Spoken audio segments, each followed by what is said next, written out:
The first Monday in October, the Supreme Court convenes for a new 9-month session, this time under the auspices of a Gemini moon. So there's a plethora of ideas and sort of a kaleidoscope of intentions with this moon that also then shifts later on Monday to the Cancer moon. So the court's first going to consider how far we will go to protect an endangered species from the encroachment of industrialization. I think because the moon ends up in home sweet home Cancer, her home sign also, that Mother Earth might win. The overall tenor for this week might help us answer the question of, are we building bridges or are we building walls? What is really our intention? Because Monday is also the first day that powerful Pluto, the mythological lord of the underworld, turns into direct motion, having been retrograde for quite a while now. And Pluto in Capricorn is waiting for Sheriff Saturn, also in Capricorn, to catch up with him for one of the most powerful events astrologically that we've had in a long time, and that will culminate later in 2019.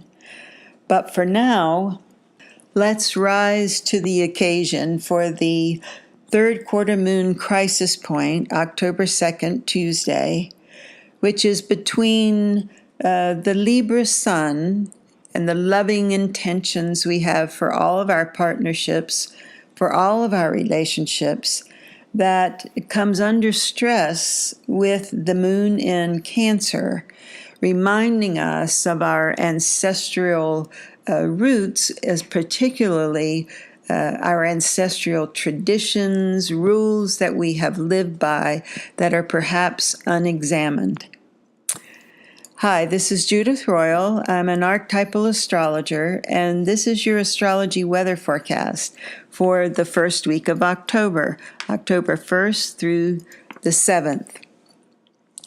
And we have on board this week Cancer, Leo, and Virgo energies in the moons.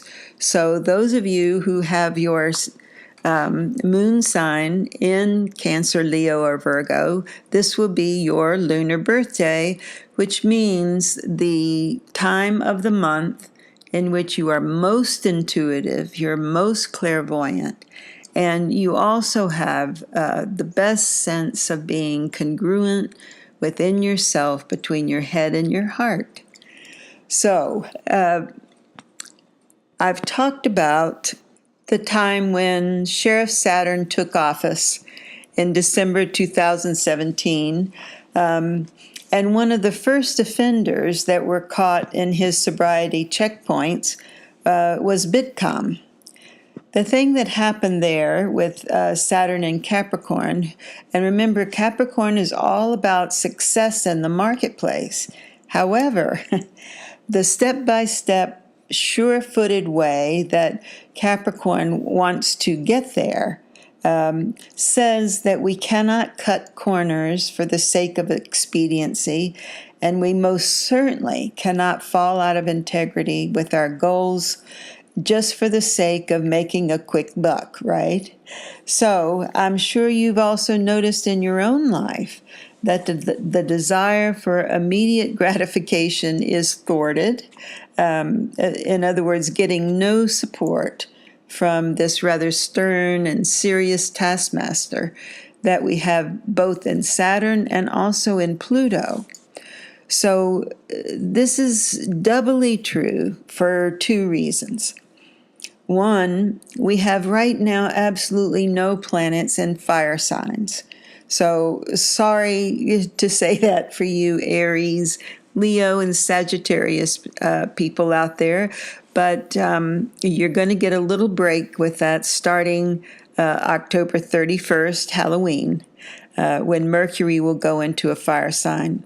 But meanwhile, impulsiveness as well as passion and enthusiasm to create are sort of buried and drowned out. And then the second thing is that Pluto, who's traveling side by side with Sheriff Saturn, they're coming closer and closer together. But Pluto is shaking the base of that Capricorn mountain range, like the tectonic plates of power and transformation are shifting. And bringing down with that shifting, that earthquaking, the hierarchical structures that have been teetering there in the high altitudes that really do not support human life. So in other words, we're watching the crumbling of the patriarchy, and I've mentioned that many times, and that is becoming more and more obvious. And this week, I actually read it in some news headlines. So remember that when I talk about the news headlines, etc., I'm just doing that in order to point out the way in which the archetypal images are manifesting in the world and in your life, of course. So, this week, the zodiac scene is dominated by earth signs, Taurus, Virgo, and Capricorn, and water signs, Cancer, Scorpio, and Pisces. Yours is the determining energy for our world right now to bring us in alignment with our higher soul's purpose, rather than being robots on this earth, sort of plodding along in what always has been so. The bridge we are hopefully building between things like government regulations and entrepreneurial businesses. We have the gift from Saturn, who is in the lovely friendship with visionary Neptune, our spiritual roots there. We have something from them that is, by their combination, a strategic vision.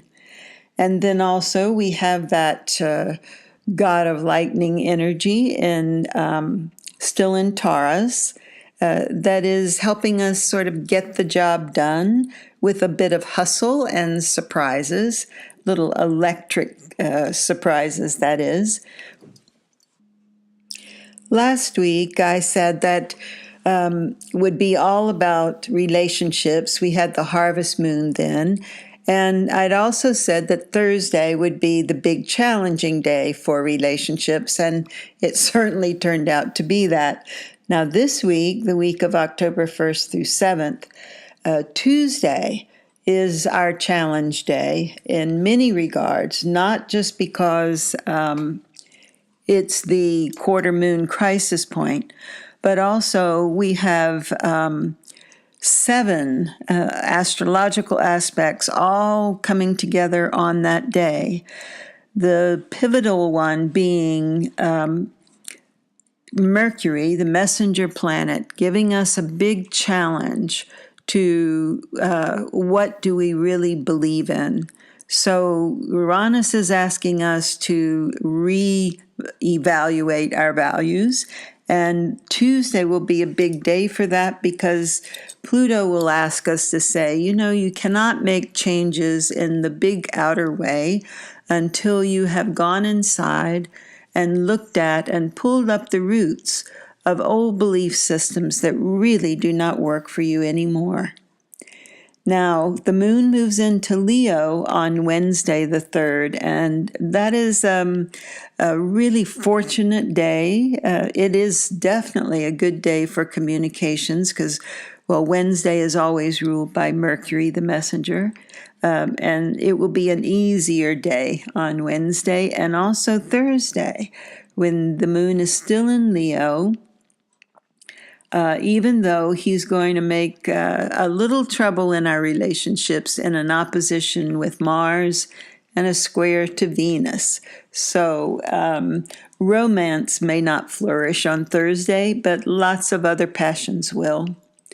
Then on Friday, the moon moves into down-to-earth Virgo, where she will trigger that beautiful grand earth trine of stability and security that is going on now between Capricorn, Taurus, and Virgo.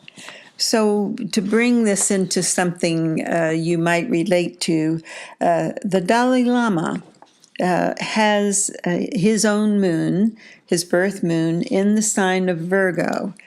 And with it, he has that beautiful visionary spirituality because his moon is conjunct Neptune. And Neptune is involved in this grand earth trine also because it's a sweet sextile between water and earth, right? Earth holds water. So what are we really called for here is the same call for peace that we hear so beautifully in the words of the Dalai Lama. And this grand earth trine is going to occur 1 month from now, just before the elections in the United States, because it will happen on November 3rd and 4th. So look at this week and know that at another higher octave, the same call for peace and stability and security in our lives is coming around again. It's about finding the seeds of love in the bottom of your heart that now want to produce those big flowers. That will be watered by Venus, who is now in watery Scorpio.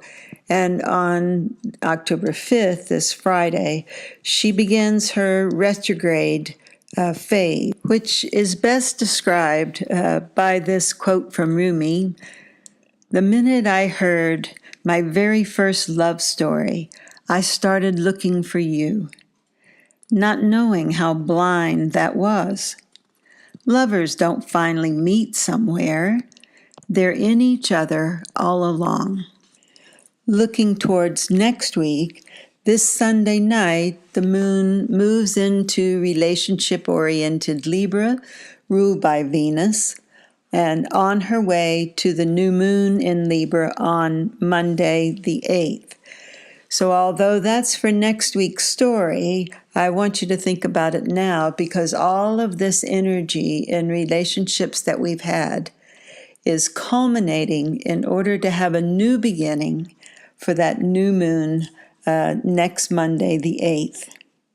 We're in a crucial and culminating time also for how we communicate in our relationships, because Mercury, the messenger planet, has been in Libra, but next week will go into Scorpio. So once again, we have the finishing up in the sign of relationships in Venus's sign of Libra.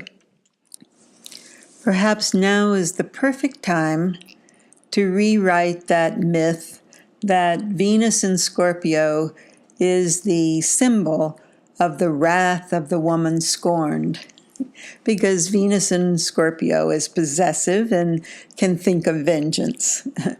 But now, our relationships can be on such a different level as we learn to forgive.